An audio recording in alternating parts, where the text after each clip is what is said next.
Glória a Deus. Graça e paz. Amém.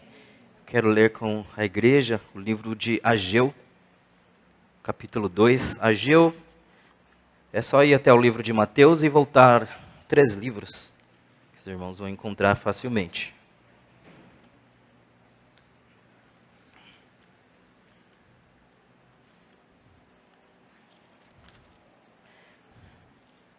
Opa.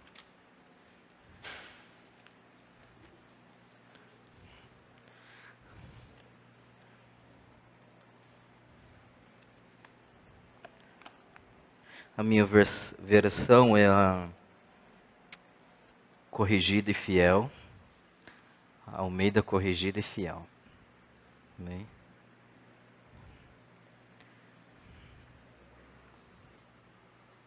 Essa mesmo. Amém. Eu vou ler o capítulo 2, versículo 1 até o 5. No 7º mês, ao 21º dia do mês, veio a palavra do Senhor por intermédio do profeta Ageu, dizendo: Fala agora a Zorobabel, filho de Sealtiel, e governador de Judá, e a Josué, filho de Josadaque, sumo sacerdote, e ao restante do povo, dizendo: Quem há entre vós que, tendo ficado, viu esta casa na sua primeira glória?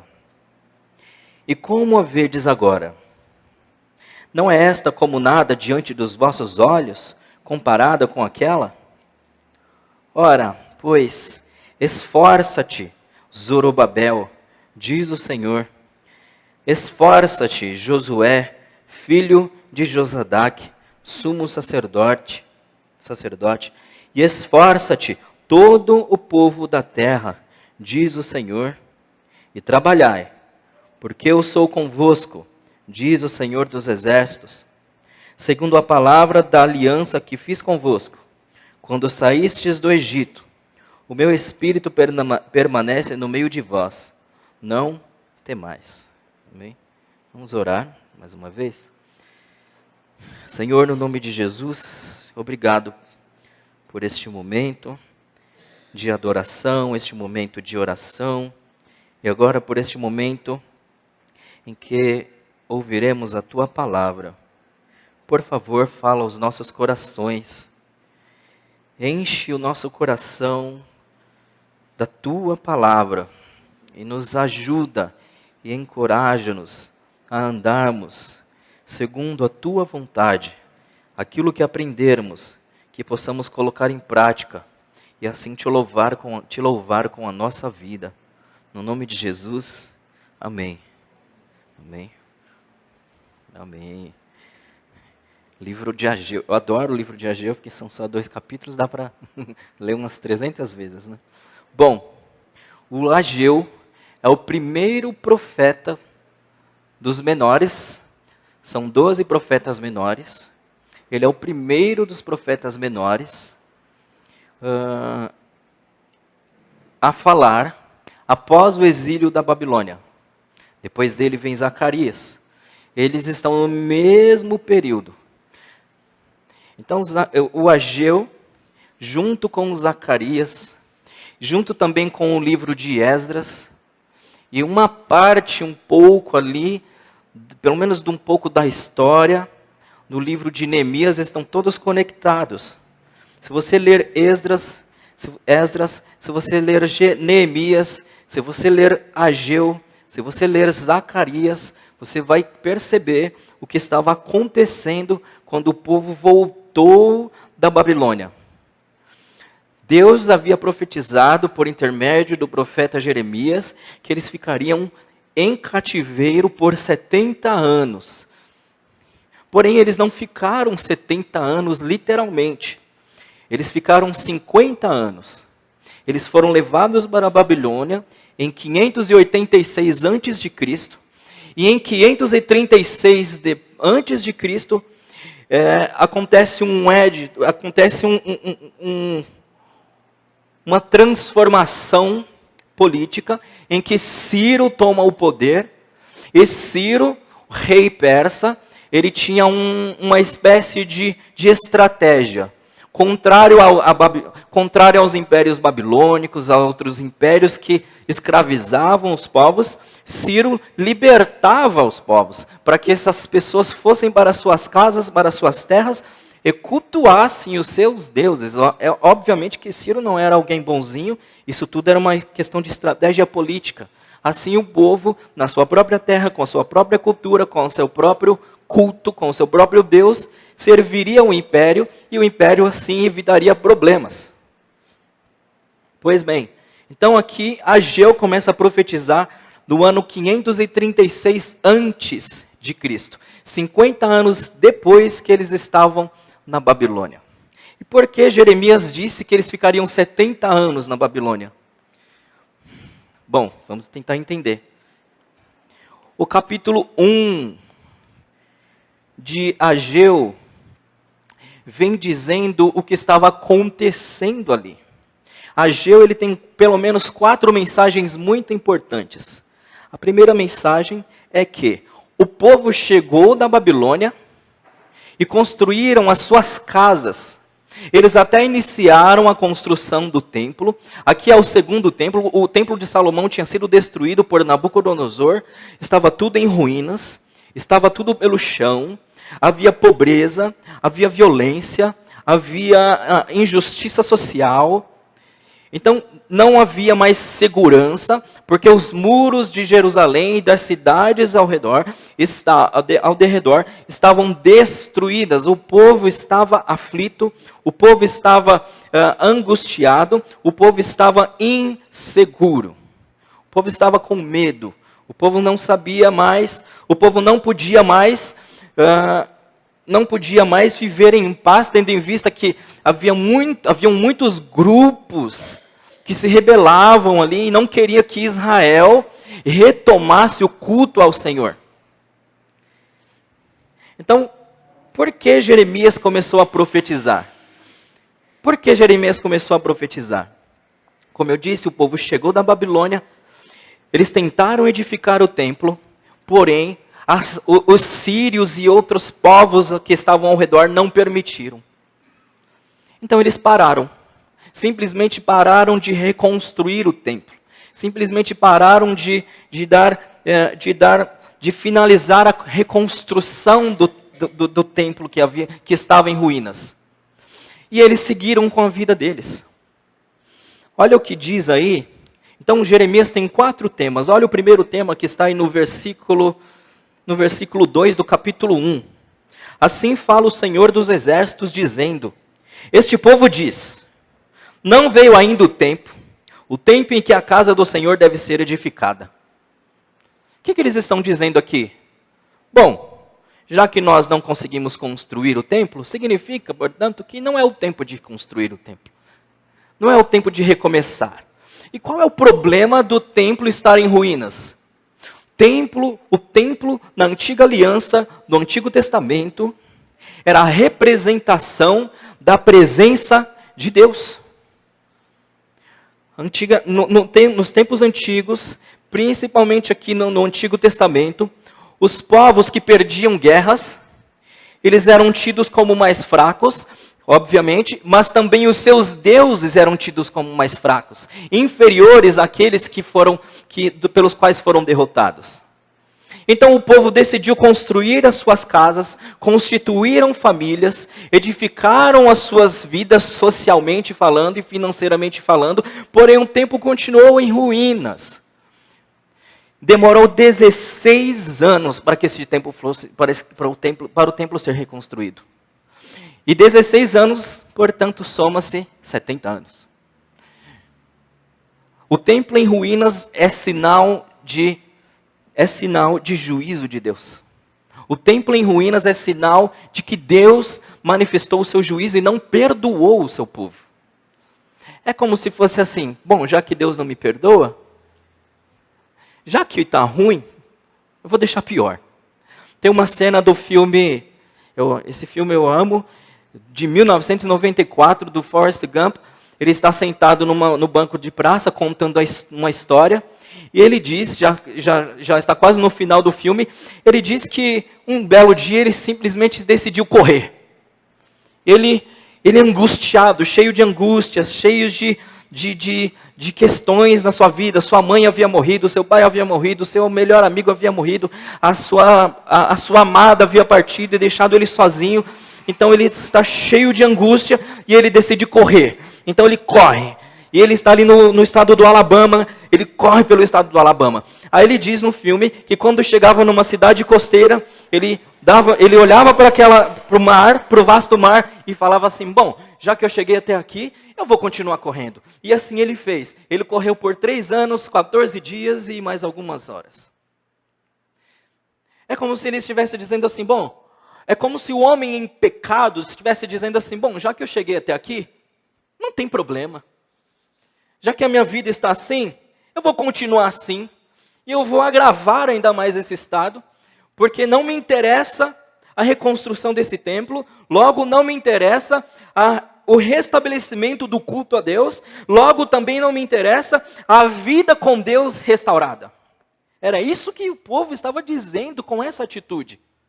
Um povo que Deus havia tirado de uma escravidão do Egito por 430 anos, e Deus disse para eles, olha, Deuteronômio capítulo 28 e capítulos 29, haviam as bênçãos e as maldições. Se vocês me obedecerem, vocês serão prósperos, suas mulheres terão filhos, os seus gados não abortarão, a sua terra será próspera, vocês serão prósperos, não haverá enfermidade no meio de vós. Porém, se vocês me desobedecerem, haverá enfermidade no meio de vós, o seu gado não dará leite, as suas mulheres não engravidarão, a sua terra será estéril e infértil. Quando eles entraram em Canaã, eles fizeram tudo o que Deus os havia proibido de fazer. Eles adoraram outros deuses, eles cultuaram outros deuses, eles sacrificaram os seus filhos nas fogueiras, eles matavam os seus próprios familiares como uma ideia de culto pagão que os havia contaminado, que os havia influenciado. Então, do período de Juízes até 2 Reis, acontece aí um período de cerca de 400 e poucos anos, em que o povo insistiu no pecado. Deus então envia a Babilônia como juízo sobre eles. E Deus permite que esse povo seja levado cativo para a Babilônia. E lá eles ficam 50 anos escravizados.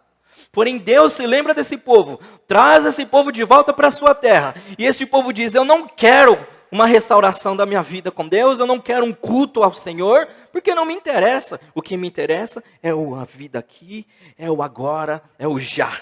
Eu quero viver. Comamos e bebamos, porque amanhã morreremos. É como diz aquela música de um cantor secular. Vamos ser felizes agora. É isso que eu quero. Eu quero é ser feliz. Tem muita gente querendo ser feliz. E nessa busca por felicidade, tudo que ela encontra é frustração, insaciedade e cansaço. Ela não encontra, porque é impossível encontrar a verdadeira felicidade ausente da presença do Senhor. Então, a primeira mensagem que Jeremias diz, olha, vocês estão pecando contra o Senhor. Vocês dizem que não importa a reconstrução do templo, porém importa. Eu quero abrir um parêntese, eu acho bem legal, interessante eu pensar sobre isso, porque hoje em dia temos aquelas pessoas que dizem, eu não preciso ir ao culto, eu sou o templo do Senhor. Eu não preciso cultuar na igreja. O camarada nem leu a Bíblia, muito provavelmente. Porque é na vida de comunidade que eu serei restaurado. Eu fui muito ferido dentro de igrejas. Porém, foram dentro de igrejas que eu também fui restaurado. Então, nós inventamos certas desculpas, mas eu fui ferido lá, eu fui decepcionado ali, eu fui traído ali, eu fui magoado ali, eu não vou me envolver. E a fala que mais evidencia isso é aquele tipo de fala assim, se precisar da minha ajuda, fala. Se precisar da minha ajuda, fala. Mas o que mais tem de demandas aqui, a gente nem imagina. Tem inúmeras demandas na igreja, não é se precisar de ajuda, eu não preciso de ajuda. Na verdade, o o que nós precisamos entender, o louvor não precisa de ajuda, ninguém precisa de ajuda, não é ajuda, é culto, é adoração, é serviço, é entrega ao Senhor, não é para mim, não é para o Danilo, não é para o pastor, não é para o Rafa, não é para qualquer líder, é para o Senhor. Não é ajuda, não é entrega de qualquer jeito, não é esmola, não é algo pela metade, é entrega. Porque aquilo que eu faço numa tentativa de ajuda é inaceitável diante de Deus. Deus não quer ajuda, Deus quer adoradores. Deus quer aqueles que entreguem e derramem o seu coração diante dEle em louvor, em gratidão, a libertação, a salvação, a cura, a restauração, por tudo que Ele fez na minha vida e na sua vida. Ele não quer ajuda. Deus quer o seu coração, a sua alma, a sua entrega genuína. É isso que Ele quer. E o povo falou, não quero. Não vou fazer isso. Não quero. Mas olha o que diz o verso 5 do capítulo 1. Verso 4, perdão. Porventura é para vós tempo de habitardes nas vossas casas forradas, enquanto esta casa, ou seja, enquanto este templo fica deserto?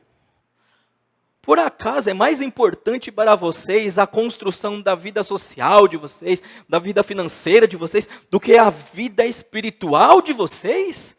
De fato, é isso que é mais importante para vocês? Então essa é a segunda exortação que Ageu traz para o povo. Aí olha o que diz o verso 5. Considerai os vossos caminhos. Aqui o que o profeta está dizendo é o seguinte. Meus irmãos,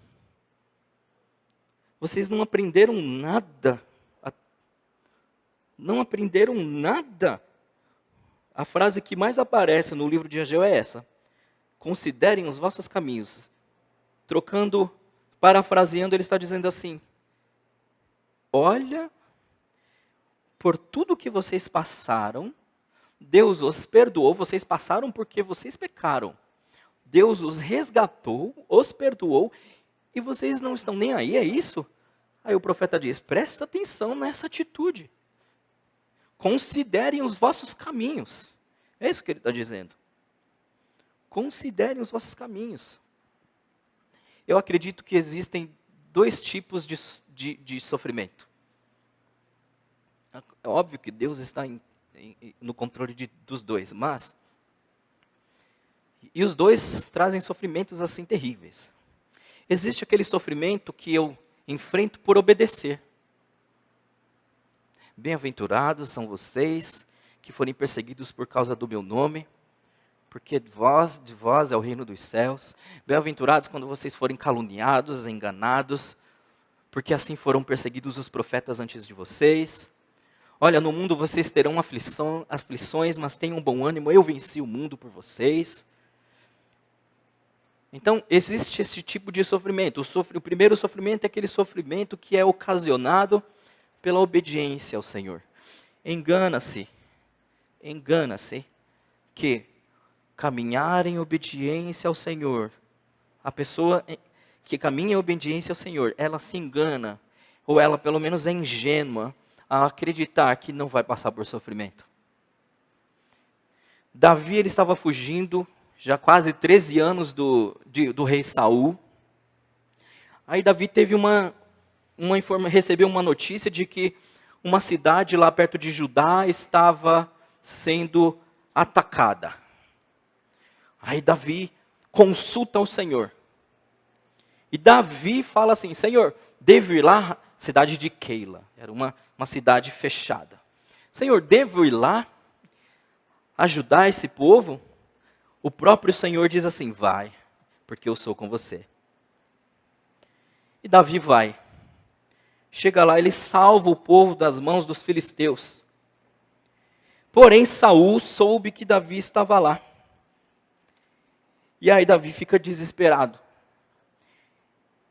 E Davi diz, Senhor, é verdade que... Davi consulta novamente o Senhor. Senhor, é verdade que Saul está vindo me pegar para me matar? É verdade. E a cidade que eu acabei de salvar vai me entregar? O Senhor vai. Aí ele corre de lá. ele foge de lá. Sabe o que eu aprendo? Nós não devemos obedecer na expectativa de querer um retorno. Nós devemos obedecer porque obedecer glorifica ao Senhor. Simples. Jó, a maior causa de sofrimento de Jó é porque ele pensava como os amigos dele. Se eu fizer tudo certo, se eu fizer tudo correto, Deus me retribuirá com o bem, com bênçãos. Porém, Jó não tinha culpa diante daquilo que ele estava sofrendo, mas ele estava sofrendo. O maior sofrimento de Jó é porque ele pensava justamente na teologia da retribuição. Eu dou, Deus me dá de volta. Mas isso é ingenuidade. Porque se você está decidido a obedecer ao Senhor, você vai passar pelas mesmas aflições que o seu Senhor.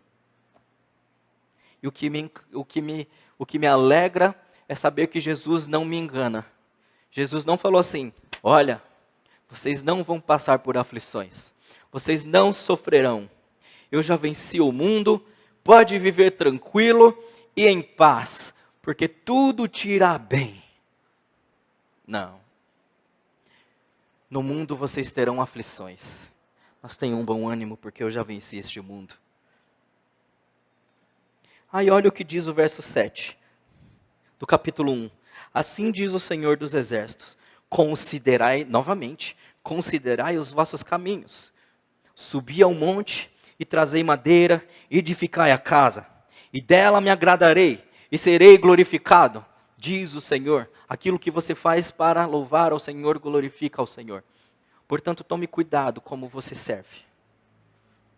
Deus não quer ajuda. Deus quer servos. Deus quer servos dispostos a renunciar o que precisa ser renunciado para viver em adoração ao Senhor Jesus Cristo. Capítulo 14 de Lucas, verso 25, Jesus diz, olha, se você não estiver disposto a abandonar pai, mãe, filho, filha, irmã, irmão, amigo, por amor de mim, você não é digno de mim. Eu não quero que se entreguem pela metade. Eu quero você por inteiro. Subi ao monte. Então o profeta diz, vai lá e reconstrua esse templo. Verso 12 do capítulo 1. Então, Zorobabel, filho de Sealtiel, e Josué, filho de Josadaque, sumo sacerdote, e todo o restante do povo, obedeceram a voz do Senhor seu Deus, e as palavras do profeta Ageu, assim como o Senhor seu Deus o enviara. E temeu o povo diante do Senhor. Então Ageu, o mensageiro do Senhor, falou ao povo conforme a mensagem do Senhor, dizendo, eu sou convosco, diz o Senhor. E o Senhor suscitou o espírito de Zorobabel, filho de Sealtiel, governador de Judá, e o espírito de Josué, filho de Josadaque, sumo sacerdote, e o espírito de todo o restante do povo, e eles vieram e fizeram a obra na casa do Senhor dos Exércitos, seu Deus. 16 anos depois, eles conseguiram reconstruir o templo. Eles começaram a reconstruir, 4 anos depois eles pararam. Levaram agora 16 anos para construir, somando 20 anos. Agora sim que dá 70 na minha conta. 20 anos para a reconstrução do templo. Do segundo templo. Deus então diz assim, eu estou com vocês. E eu esqueci de falar do segundo tipo de sofrimento. O segundo tipo de sofrimento, depois daquele sofrimento que eu enfrento por obedecer à palavra do Senhor e à vontade do Senhor, e andar conforme o meu Senhor Jesus, é aquele que eu enfrento por desobedecer ao meu Senhor Jesus. Isso é sofrimento.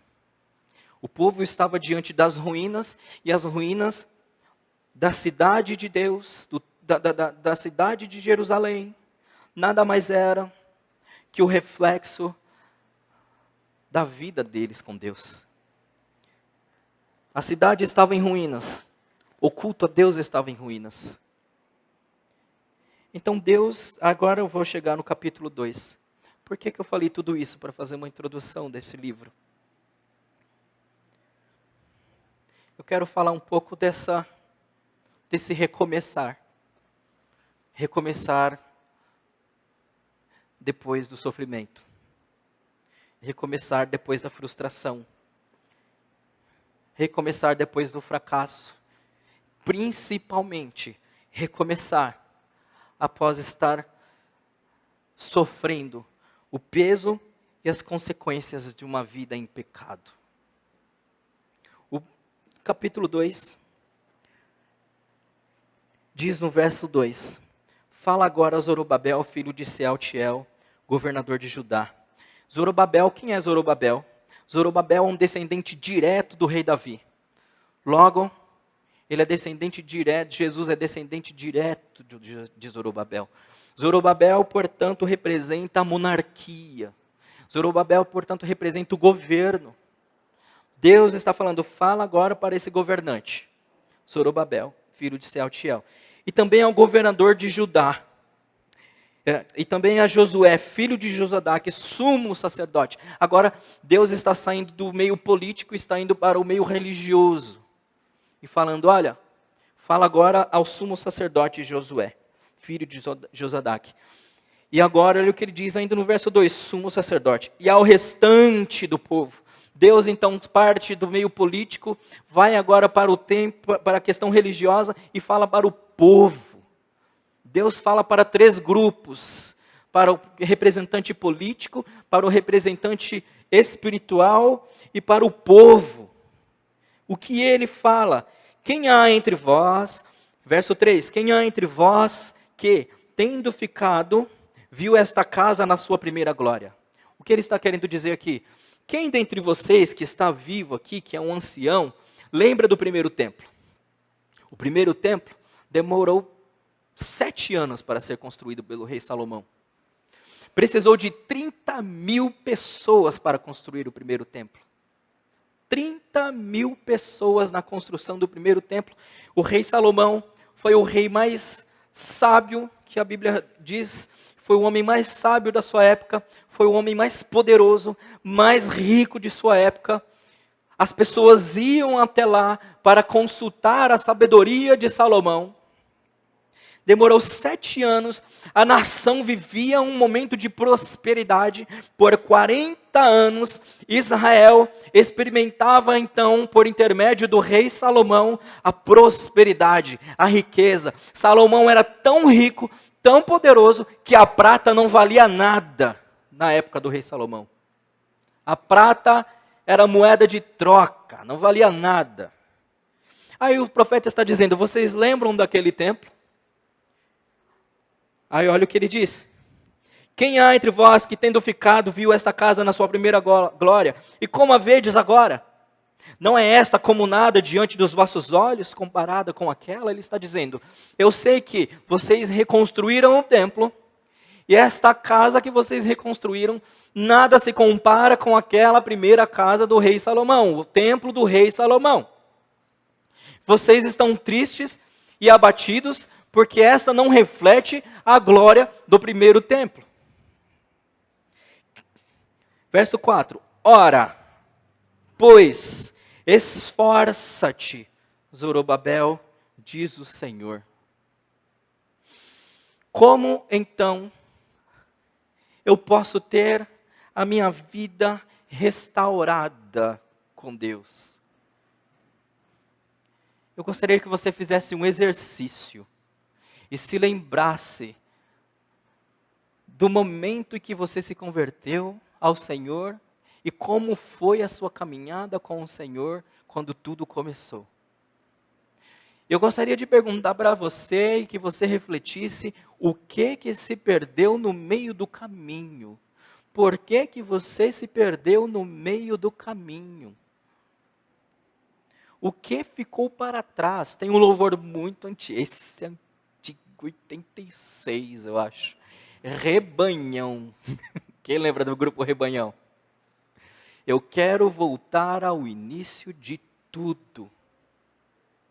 Eu quero voltar ao início de tudo. Se você não fizer o exercício de parar e refletir, como o profeta adverte, considerai os vossos caminhos. Se eu não parar para refletir que a minha vida hoje, diante do Senhor, não se compara com a minha entrega que outrora eu tive diante dele, muito provavelmente, eu estou distante dele, acreditando que eu estou perto dele. Eu não o conheço, acreditando que eu o conheço. Eu falo dele sem saber quem é ele. Eu venho ao culto sem saber quem eu estou cultuando.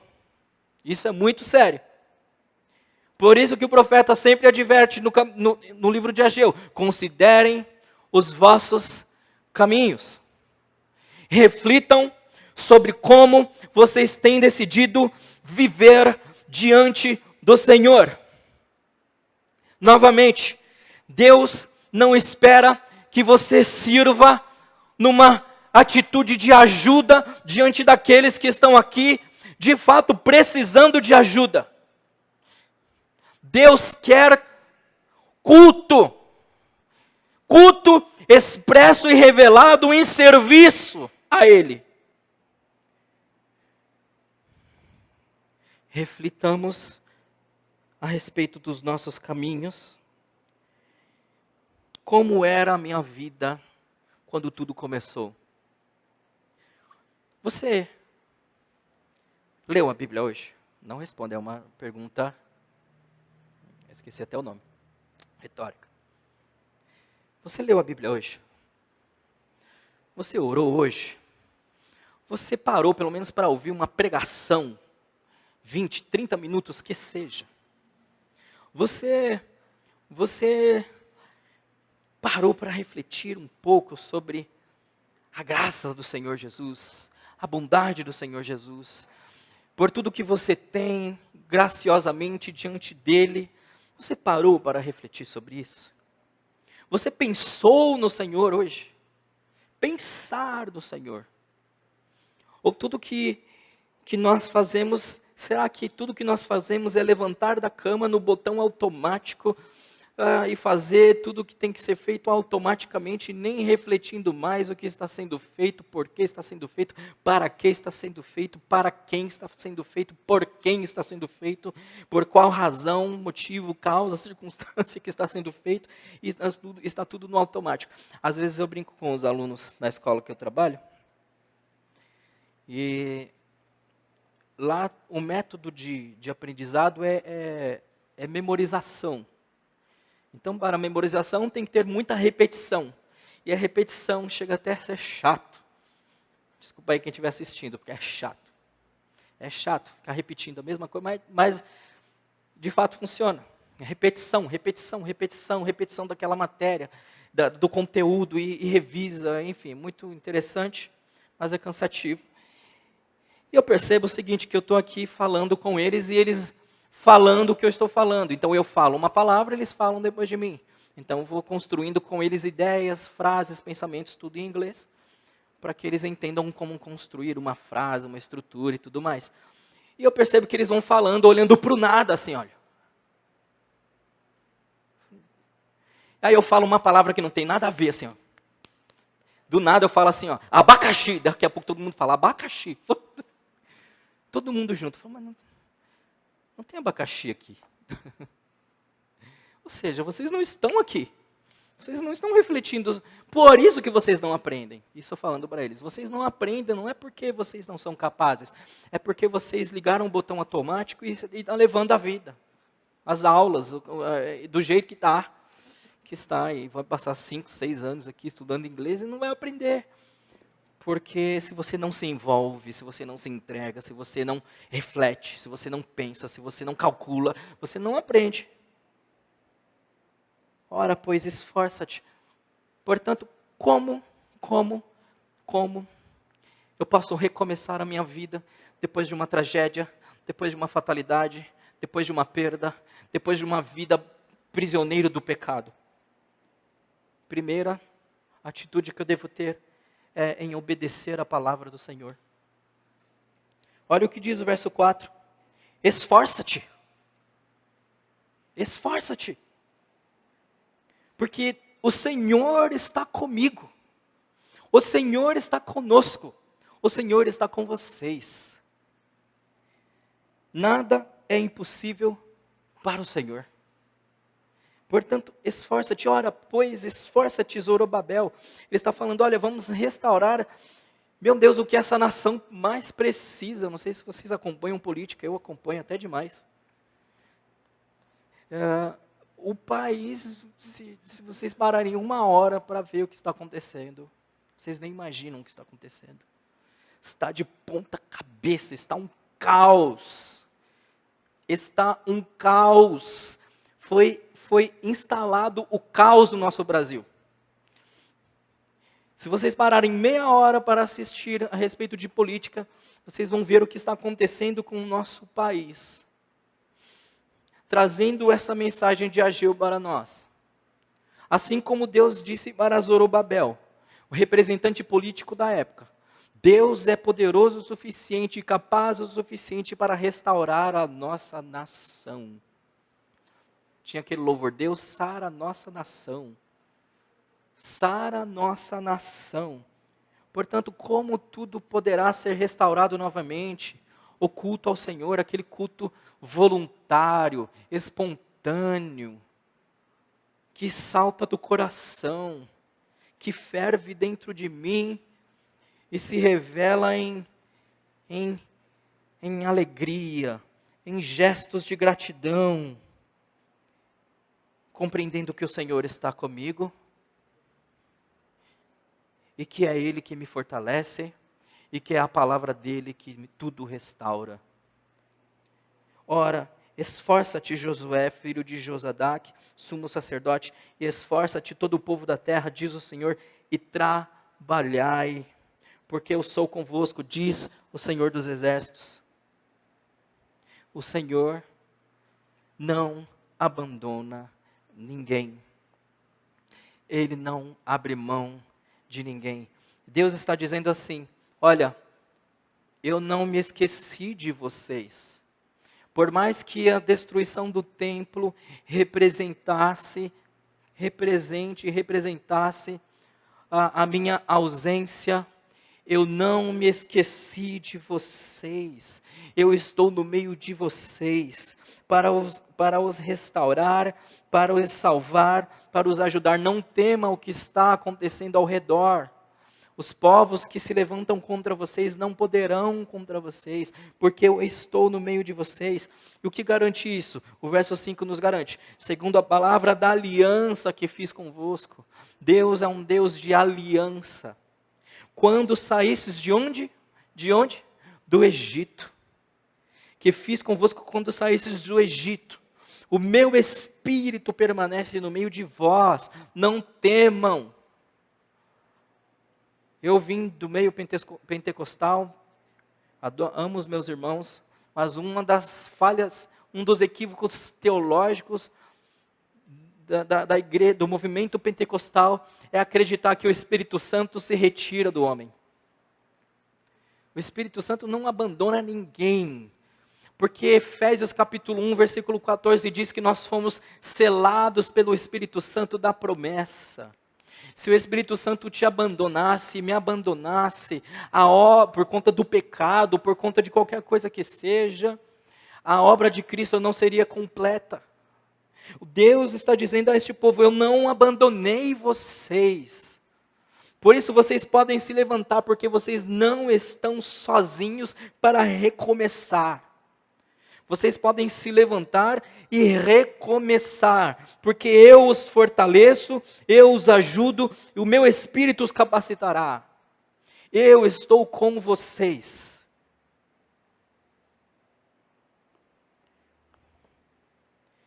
Paulo, no auge do sofrimento, diz, Filipenses 1:13, eu posso todas as coisas naquele que me fortalece.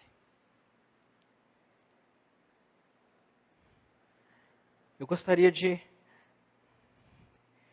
trazer uma reflexão para a gente, para que você fizesse uma avaliação pessoal. Eu gosto muito para o texto de Marcos capítulo 5, em que Jesus dorme no barco. O capítulo 4 de Marcos é o capítulo em que ele prega sobre as parábolas. No capítulo, principalmente parábolas da semente e referente à palavra, a fé na palavra. No capítulo 5 de Marcos, no capítulo 4 de Marcos, deixa eu ver o texto aqui para não falar errado. Chega de errar, né? A Bíblia está aqui. Marcos capítulo 4. Diz o seguinte, 4:35 em diante. Eles entram no barco e Jesus dorme. Eles ficam desesperados. E quem está desesperado é Pedro, Simão Pedro. Um pescador profissional, Tiago, João, pescadores profissionais. Muito provavelmente esses homens já viram inúmeras tempestades assustadoras. O mar estava revolto. Jesus, porém, estava dormindo. Ele chega diante de Jesus, provavelmente Pedro chega diante de Jesus e fala: mestre, o Senhor não se importa com o nosso sofrimento? Não se importa com o que está acontecendo? Nós vamos morrer. Jesus se levanta, acalma a tempestade e questiona aos discípulos: ó homens de pequena fé, por que vocês temem? Por que vocês temem? Eu acredito que, eu gosto desse texto porque ele nos faz avaliar a nossa fé. Foi o próprio Jesus quem falou assim: olha, vamos para o outro lado. Jesus falou isso. Eles enfrentaram um desafio tremendo. Eu gosto de pensar nesse texto, além da ideia real e concreta que aconteceu aquilo. Eu gosto de pensar que Jesus está falando assim: olha, faça uma viagem para dentro do seu coração, no sentido de avaliar o que passa dentro da sua alma, e questione-se por que tanta angústia, por que tanta insegurança, tendo em vista que eu estou aqui com vocês. O que vos aflige se eu habito no meio de vós? Não andem ansiosos por coisa alguma. Paulo diz, capítulo 4, verso 6 de Filipenses: antes as vossas aflições e petições estejam diante do Senhor continuamente. Eu devo perguntar e questionar ao Senhor, por que de tanta angústia e sofrimento, sabendo que nós viemos ao culto, nós cultuamos a um Deus vivo, verdadeiro, que ressuscitou ao terceiro dia, do qual não há nada impossível para Ele, e Ele está em nós. Maior ainda, Ele habita em nós por meio do seu Santo Espírito, e Ele nos capacita a enfrentar as adversidades e aflições da vida, a nos levantarmos, porque Ele nos perdoa de todo e qualquer pecado, de toda e qualquer situação que eu me envolvi, que o ofendeu, que o entristeceu. Ele me resgata, me perdoa, e eu continuo angustiado, aflito, abatido, deprimido. Ele fala: olha, avalie os vossos caminhos, porque eu estou com vocês, e se vocês decidirem agora, se vocês decidirem hoje, já o meu Espírito os levantará, os fortalecerá, para que vocês vivam novas experiências comigo. Agora pergunto a vocês e respondam a vocês mesmos: você quer novas experiências com Deus vivo? Josué disse no capítulo 24, abandone os seus ídolos, porque eu e a minha casa serviremos ao Senhor. O que vocês vão servir? A quem vocês vão servir? O que vocês querem servir? Abandonemos tudo aquilo que nos impede de caminhar com o Senhor. Despojemo-nos de tudo o que é um peso para a nossa vida com Deus, porque Ele está no meio de nós, para nos sustentar, para nos levantar, para nos encorajar, para nos perdoar, para nos restaurar, para salvar quem quer que seja. Para restaurar. Deus, então, olha o que diz o verso 5, segundo a palavra da aliança que fiz convosco. Deus está falando assim: eu estou renovando a aliança com vocês, falando para o povo. O que me garante isso? É a palavra do Senhor. Então o desafio para mim e para você hoje é que eu renove a minha aliança com o Senhor. de tanta gente caminhar nessa vida.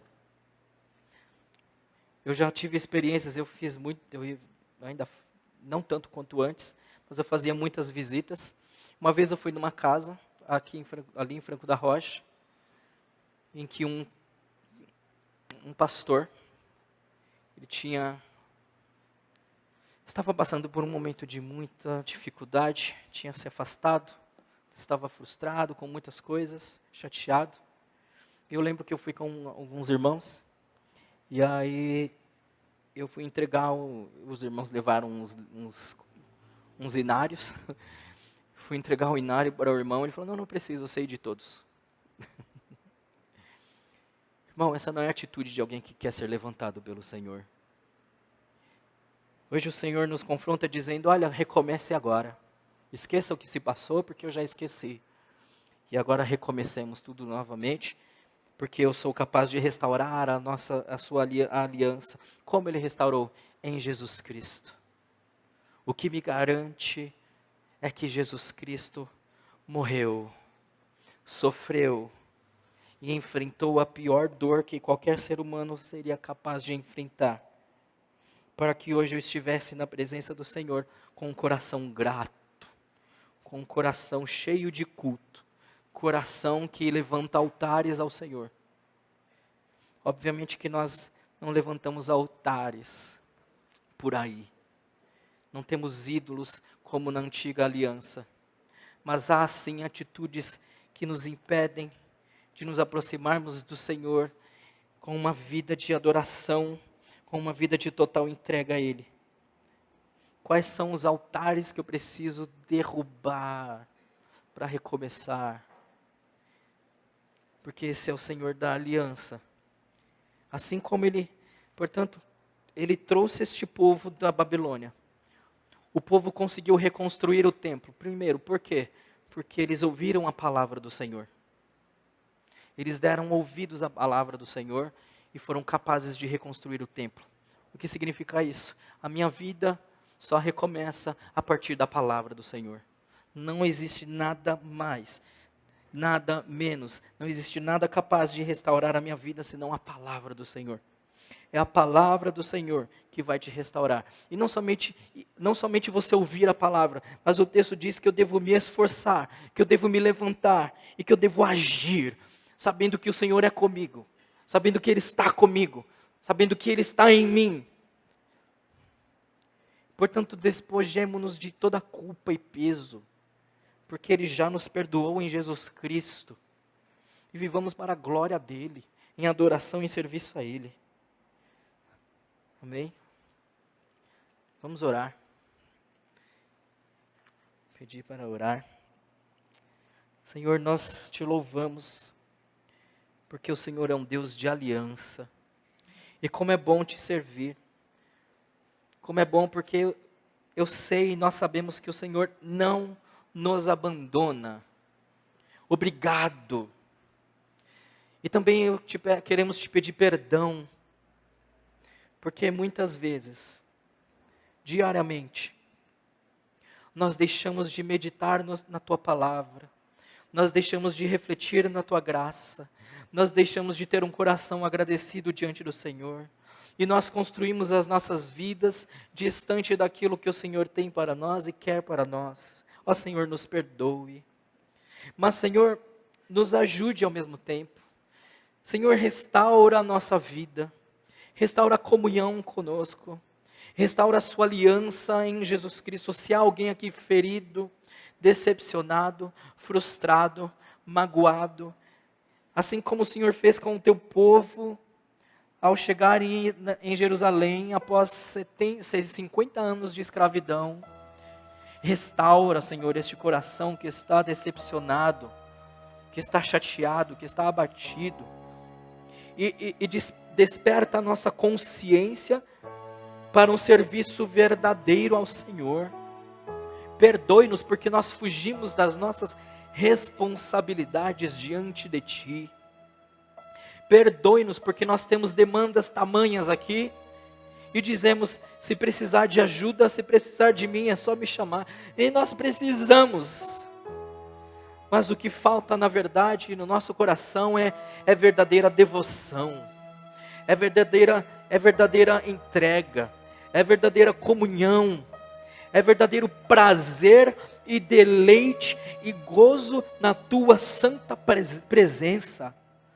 Ó Senhor, no nome de Jesus, faz-nos lembrar de como nós éramos contigo e nos ajuda a voltar ao início de tudo, a ter uma vida de oração, a ter uma vida de relação com a tua palavra, a ter uma vida de comunhão com a tua igreja, para que possamos caminhar confiantes da tua presença entre nós, que nos fortalece, que nos sustenta, que nos ampara, que nos perdoa em Jesus Cristo, nos perdoou definitivamente em Jesus.